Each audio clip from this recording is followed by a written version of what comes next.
ലോക പരിസ്ഥിതി ദിനത്തോടനുബന്ധിച്ച് പലശന പഞ്ചായത്തിന്റെയും വാമല പുനർജീവന സമിതിയുടെയും നേതൃത്വത്തിൽ ചെട്ടിയാർപാടം വാമല വനത്തിൽ വൃക്ഷത്തൈകൾ നട്ട് വൃക്ഷവൽക്കരണ പരിപാടി സംഘടിപ്പിച്ചു.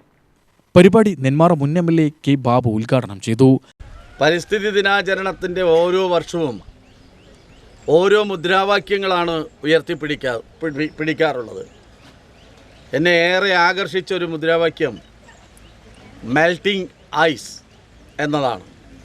അതായത് പ്രകൃതിയിൽ ചൂട് കൂടുന്നതുകൊണ്ട് ഈ ലോകത്തിൻ്റെ തന്നെ ഒരു വലിയ ഭാഗമായി കിടക്കുന്ന ഐസുകൾ ഇങ്ങനെ ഉരുകി ഒലിച്ചു വരികയാണ്. അതിൻ്റെ ഭാഗമായി കടലുകളിൽ വെള്ളം കൂടുകയാണ്. ഒരു 50 വർഷം കൂടെ കഴിഞ്ഞാൽ എറണാകുളം തന്നെ ഇതുപോലെ നിലനിൽക്കുമെന്ന തോന്നൽ നമുക്കാർക്കും വേണ്ട. പരിസ്ഥിതിയുമായി ബന്ധപ്പെട്ട ഒരു ക്ലാസ്സിൽ പങ്കെടുത്തപ്പോഴാണ് ഇതിൻ്റെ അപകടം നമുക്ക് തന്നെ മനസ്സിലാവുന്നത്. ഓരോ ദിവസങ്ങൾ കഴിയുമ്പോഴും പ്രകൃതിയുടെ ചൂട് കൂടുതലായിക്കൊണ്ടിരിക്കുകയാണ്. ചൂട് കൂടുന്നത് യഥാർത്ഥത്തിൽ വ്യാവസായിക വിപ്ലവത്തിൻ്റെ ഭാഗമായി പുറത്തേക്ക് വിടുന്ന കാർബൺ നമ്മുടെ ഭൂമിയെ ചൂടിൽ നിന്ന് രക്ഷിക്കുന്നതിന് വേണ്ടി ആവരണം ചെയ്തിട്ടുള്ള ഓസോൺ പാളികൾ എന്ന് പറയും.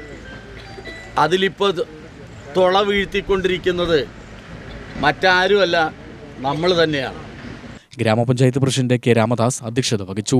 ചടങ്ങിൽ ഗ്രാമപഞ്ചായത്ത് വൈസ് പ്രസിഡന്റ് ആർ. അംബിക, വികസനകാര്യ standing committee chairperson R. Kannadas, ക്ഷേമകാര്യ standing committee chairperson C. Jayasree, ആരോഗ്യ വിദ്യാഭ്യാസ standing committee chairperson A. Rajamani, ward മെമ്പർമാരായ വി. കനകദാസ്, വി. സന്തോഷ് കുമാർ, ശരണ്യ ധനേഷ്, ഗ്രാമപഞ്ചായത്ത് secretary Mahesh Kumar, medical officer doctor U. Devilal, വനംവകുപ്പ് ഉദ്യോഗസ്ഥൻ കൃഷ്ണകുമാർ, ഗ്രാമപഞ്ചായത്ത് മുൻ president K. Ramadharan, palm roots സന്നദ്ധ സംഘടനാ പ്രവർത്തകനായ ശിവരാമൻ, തൊഴിലുറപ്പ് engineer K. V. Adarsh, Jyothish Kumar എന്നിവർ സംസാരിച്ചു.